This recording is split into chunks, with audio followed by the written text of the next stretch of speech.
Internet! Welcome to Film Theory, the YouTube channel that's doing more animation than Disney these days. Pew pew! Shots fired. Got him good. But in all seriousness, while we're over here keyframing until the cows come home, Disney, a company built on beautifully hand-drawn animated classics, is like, screw that noise, live action is where it's at. In 2019 alone, they're releasing four live-action remakes in the same year. We've already had Aladdin and Dumbo. Maleficent Mistress of Evil is coming later this year. And of course, there's the most recent one, the one I'm most excited for, The Lion King. Why am I excited, you ask? Well, for one, it gives me the chance to revisit one of Shakespeare's it gives me the chance to revisit one of Japan's most it gives me the chance to revisit one of Disney's most original, most emotional stories. But also, I'm so hyped to see this new version of The Lion King because it's gonna have a different, far more epic, far more brutal ending. It's got to, right? I mean, since it was so important to remake The Lion King to be more realistic this time around, Disney must be making the responsible decision here to show us how this story would have really ended out there in the wild, which will make The Lion King 2019 one of Disney's darkest, bloodiest movies ever. Because when the dust settles in this movie, the lion standing on top of Pride Rock won't be Simba. Heck, might not even be Scar. So be prepared, my dear theorists. Today we're looking at what a more live-action version of The Lion King would really look like. And let me tell you, if you thought Mufasa's death was traumatizing as a child, prepare to have your childhoods shattered. You will never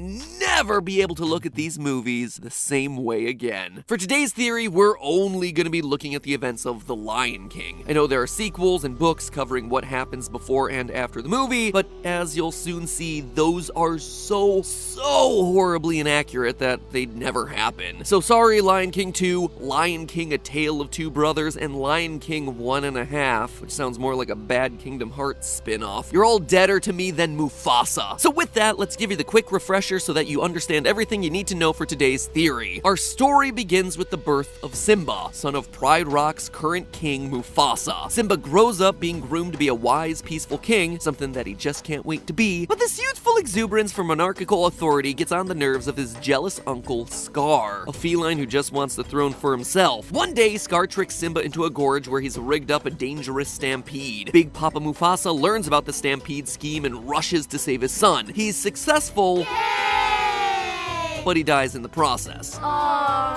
Scar betrays the bejesus out of Mufasa, leading to the saddest kids movie scene since Bambi's mom, and a lot of awkward post-movie conversations about why the big kitty cat couldn't wake himself back up. Scar convinces Simba that it's his fault, and Simba runs away to hang out with Timon and Pumbaa until he becomes a full-grown lion. Nala, Simba's childhood friend, finds Simba hanging out in the jungle and tries to convince him to come home. Turns out that Scar is a terrible king who's basically destroying the Pride Lands, and after talking to some clouds, Simba returns to fight Scar and wins. Simba and Nala feel the love tonight, if you know what I'm saying, and we end the movie where we began. New kid, new king-to-be, circle of life, and all that jazz. Roll credits. Now, in the movie, we're led to believe that prides of lions just pass off dominance in the same way as a human monarchy. Male lions born from the king go on to take over the pride when the king passes away. However, in a more realistic story, like the one Disney's delivering us here in 2019, this couldn't be further from the truth. After researching how lions actually behave in the wild, I've come to learn that what would have really happened here is a far darker and far bloodier story. There is no Hakuna Matata in today's theory, my friends. Let's begin. To start off with, in order to understand the society of the lions we're talking about, we first have to understand what kind of lions Mufasa, Scar, and Simba actually are. I mean, this live-action remake portrays them as real lions, so they have to be based off of real animals.